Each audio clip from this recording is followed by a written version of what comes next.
Hi, it's Nicole from A Day of Small Things. Welcome back to Shaketember 2025. We are talking about The Merchant of Venice today.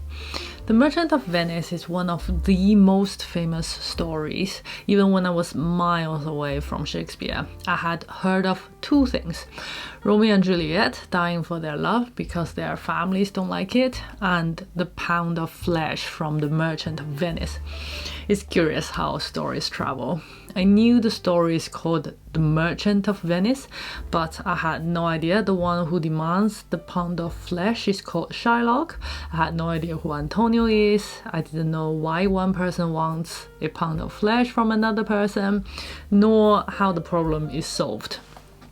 And it was only a couple of months ago when I started to pick up crumbs about the merchant, because I knew I wanted to talk about it this Shaketember, that I heard about the caskets for the first time. I read the RSC Royal Shakespeare Company edition and watched the 2004 film adaptation this month. I enjoyed both very much. I'm going to share with you some of the things I noticed and some questions I have. I haven't developed neat conclusions. I hope my comments and questions will become food for thought for you and we can compare notes. Belmont counts as one of the things I had no idea about, and the dual geographical setting of Belmont and Venice is one of the first things I noticed. It's not a unique feature. A few Shakespeare plays are set in two distinct locations. For example, in A Midsummer Night's Dream, we move from Athens to the woods, spend most of the night there, and come back to Athens at the end.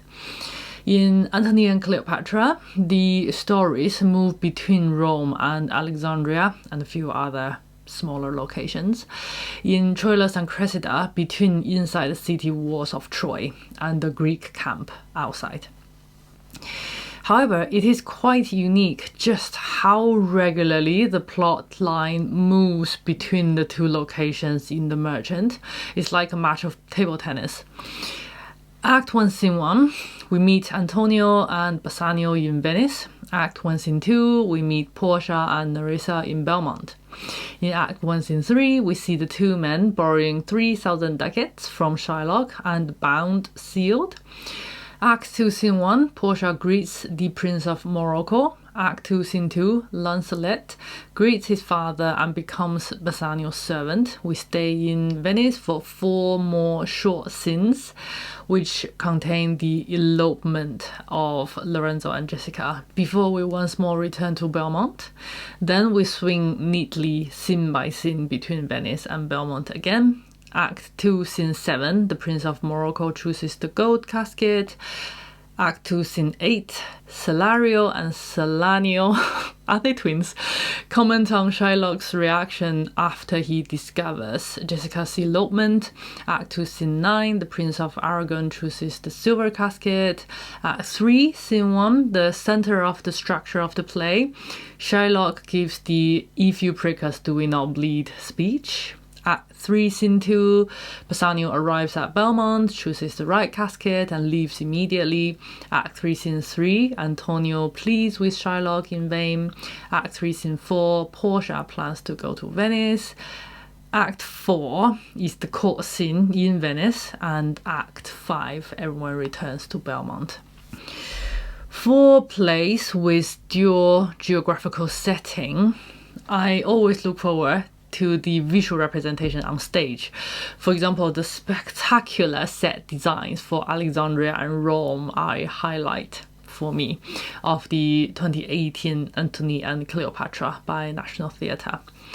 In the text, one of the first things I pay attention to is usually the boundary crossing figures. They are the characters who move between the two locations, where the rest of the characters stay largely in one place. I've talked about these in my Shakespeare videos a lot, for example, Viola and Feste in Twelfth Night.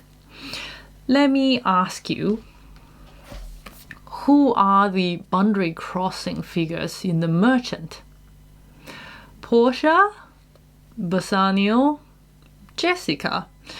When I started counting, I noticed there are a lot of characters that move between Venice and Belmont. In fact, most of them do. The point seems to be not the crossing back and forth, but where they end up. Portia and Bassanio, Nerissa and Graziano, Lorenzo and Jessica, Lancelot the servant. Some of them live in Venice, some in Belmont. To start with, Antonio is the last one who is brought across. All the main characters finish their journey in Belmont in the end. There's only one who doesn't. Shylock. What does that say about Shylock? What does that say about Venice and Belmont? I watched the 2004 film featuring Al Pacino as Shylock, Joseph Fiennes as Bassanio, and Jeremy Irons as Antonio. I'm surprised by the ratings online, which all hover around 7 out of 10. I think it's fantastic. The casting, the acting, the set designs, and the cinematography are excellent. The adaptation is faithful too. There are tiny details in the film that caught my attention. The city was littered with prostitutes with their shockingly low Elizabethan neckline, which so much could be said. When Shylock wanders alone, devastated, through the streets of Venice after Jessica runs away with his gold, a chorus of taunts from the windows of a brothel. "Hey Jew, come and pleasure with us. Taste my Christian flesh." It lasts only for a couple of seconds. I checked the text, it's not in the original. I think it's genius on the part of the director. Obviously, the prostitutes say it in a sexual way, but the throwaway line, "taste my Christian flesh," is tightly connected to the main theme of the story. Firstly, it highlights the segregation of the Jews and the Christians in the city. People are labeled by their religion. Shylock is referred to as simply the Jew, and Antonio and his friends are stereotyped as Christian by Shylock. Secondly, he speaks out the frenzy in Shylock to take revenge on Antonio, on his Christian flesh. There are a few pairs of characters who would look interesting when you put them side by side. Antonio starts the play in Venice saying, "In Zeus, I know not why I am so sad. He wearies me." And Portia opens the next scene in Belmont saying, "By my troth, Nerissa, my little body is aweary of this great world." Both are sad and weary, and I wonder if they are both wretched about the same person, Bassanio, for the same reason, love. Bassanio goes to Antonio for money for Portia, and later on he goes to Portia for money for Antonio.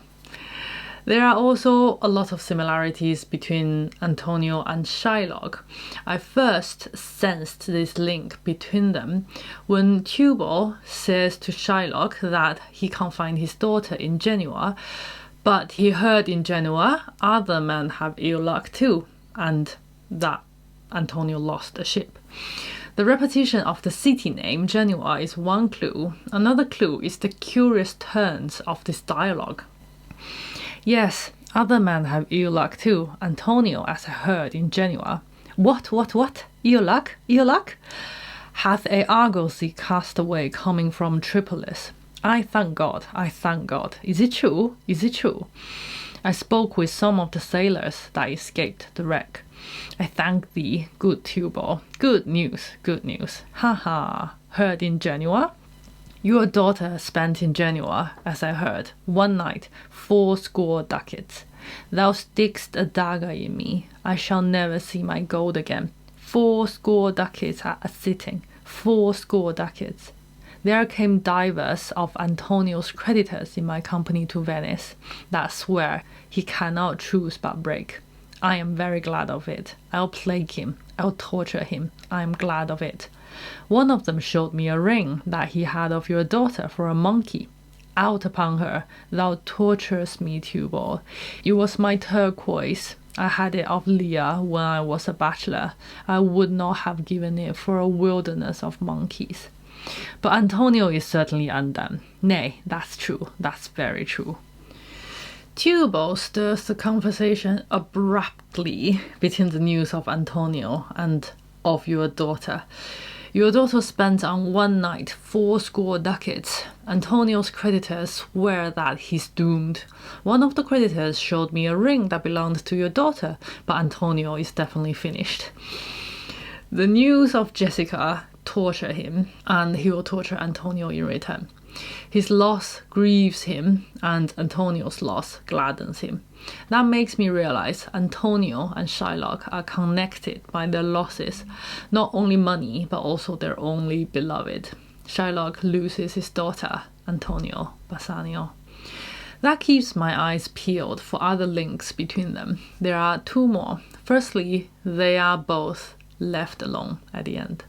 And secondly, in a play with so much appearance versus reality discussions going on, they are the only two who are never in disguise. A few examples. The caskets are one big metaphor of what's on the inside does not match what's on the outside. Almost everyone is in disguise at one point or another. The most obvious one, Portia and Nerissa, are dressed as men in court. Lorenzo, Graziano, Solario, and Solanio are disguised to get Jessica out of Shylock's house. Jessica escapes dressed as a boy. Bassanio pretends to be richer than he really is. Even the servant, Lancelot, pretends as someone else to his father, but Antonio and Shylock stay the same. Another pair is Portia and Jessica. Both of them are not allowed to simply choose the man they love and have to fight against their father's will. They are both rich and bring wealth into the relationship, while their husbands are both penniless, which makes Lorenzo a fortune hunter, just like Bassanio. The most curious pair is, you'll never guess, Jessica and Lancelot. In the dialogue between Shylock and Tubal just now, Shylock, in his confusion, mentions his late wife, Jessica's mother, Leah. He says, "It was my turquoise. I had it of Leah when I was a bachelor. I would not have given it for a wilderness of monkeys." I first paid attention to this because Shylock compares himself to Jacob from the Old Testament, and what a coincidence that his wife was actually called Leah. Then I noticed when Lancelot is fooling around with his father and trying to convince the old man he is indeed his son, he says, "But I am Lancelot, the Jew's man, and I'm sure Marjorie, your wife, is my mother." Lancelot's mother is called Marjorie. Jessica's mother is called Leah. I don't know if there's any significance in their names themselves, but the significance is that these are the only two mothers mentioned and named in the play. Both mothers' names are mentioned in similar circumstances within the relationship of father and child. It draws Shylock and Jessica, Gobbo and Lancelot together, the richest family and the poorest in the play. In addition to these two, there's of course Portia and her dead father. It makes me wonder about Portia's mother, who is strangely silent on account of the author. In the presence of this test of 3 caskets, the silence is particularly loud. What happened to Portia's mother? She clearly has died by the time of the play. Portia mentions her dead father a lot, but never her dead mother. Not even if my mother were still alive, if my mother were still here, this would have never happened. I wonder why. 2 more things connect Jessica and Lancelot in a play that climaxes in a dispute of a pound of flesh and a drop of blood. The phrase flesh and blood is used in another way. There are exactly 2 appearances of this phrase. I know not what I shall think of that, but I am Lancelot, the Jew's man, and I'm sure Marjorie, your wife, is my mother. Her name is Marjorie indeed. I'll be sworn, if thou be Lancelot, thou art mine own flesh and blood. The other one, you guessed it. How now, Shylock? What news among the merchants? You knew none so well as you of my daughter's flight. That's certain. I, for my part, knew the tailor that made the wings she flew withal. And Shylock, for his own part, knew the bird was fledged, and then it is the complexion of them all to leave the dam. She is damned for it. That's certain, if the devil may be her judge. My own flesh and blood to rebel. Out upon it, old Carrison, rebels it at these years? I say my daughter is my flesh and my blood. Both Shylock and Gobbo call their child my own flesh and blood. Lastly, being married to a Christian, Jessica and Lorenzo have a mixed-race marriage. There's intriguingly another mixed-race relationship that's cut out in the film and I expect in many productions, which is Lancelot and an unknown Moor. The Moor is with child by you, Lancelot. That's the only mention of this, completely out of the blue. Nothing foresees is coming, nothing is mentioned after. It doesn't develop the plot line. In fact, the whole of Act 3, Scene 5 is a bit pointless like this. It's so insignificant that I bet you didn't notice that I missed it out in the table earlier. But it's often in pointless small scenes like this, where minor characters talk seeming nonsense that does not contribute to the plot line, that Shakespeare hides keys to his meanings. For example, Viola's seemingly senseless chat with Feste outside Olivia's gate about the meaning of words turned inside out, hinting at the double identities of Viola. This conversation between Jessica, Lorenzo, and Lancelot is a typical case of this kind of scene. Its importance is also signified by its placement. It's right between the wedding and the court scene. Lancelot starts as a servant in Shylock's house. You can say he and Jessica are friends. When he decides to leave their service, Jessica says, I am sorry thou wilt leave my father so. Our house is hell, and thou, a merry devil, didst rob it of some taste of tediousness. And Lancelot shed some dramatic tears saying adieu too. Now they both end up in Portia's household. They resume their old friendship and banter quite freely. Lorenzo says, Lancelot, I'm going to get jealous if you talk to my wife so intimately all the time. And Jessica says, Nay, you need not fear us, Lorenzo. Lancelot and I are out, meaning Lancelot and I have fallen out. He tells me flatly there is no mercy for me in heaven, because I am a Jew's daughter. And he says, you are no good member of the Commonwealth, for in converting Jews to Christians, you raise the price of pork. I really like this little scene with so much heavy stuff going on. This is a moment of domestic bliss and friendship. Beyond the boundary between masters and servants, between Jews and Christians. A Jewish father is out for the kill for the oppression, hurt, and resentment he has suffered from Christians all these years. Here is a Jewish daughter living in peace and gladness with Christians, talking comfortably about the religion and money that caused so much grief. The weddings and happy couples at the end of the play mark The Merchant in theory as a comedy, but Jessica and Shylock's relationship is a cloud overcasting the happiness of the ending. The young couple doesn't die because of parental tyranny like Romeo and Juliet, but the young woman doesn't reconcile with her father like at the end of A Midsummer Night's Dream either. I hope Jessica will be happy. After the lords and ladies arrive home, Jessica is completely silent for the whole of the last act. When Nerissa draws attention to Jessica and Lorenzo, there do I give to you and Jessica from the rich Jew a special deed of gift, after his death, of all he dies possessed of. Do people think the rich Jew is her father who nearly killed Antonio? Or do they see her as one of them, now that she has separated herself completely from her father and married one of them? And I can't help notice her dislike of music, probably from growing up forbidden of Christian music, even the stray notes from the streets. Will she fit in Belmont, where music is the air they breathe? There are a lot of things that I could say but haven't, but that'll do for now. This is our last video and last play of this Shaketember. I hope you enjoyed reading Shakespeare and a bit of Marlowe with me, and other plays with Jason and Kelly. Remember to check out their channels.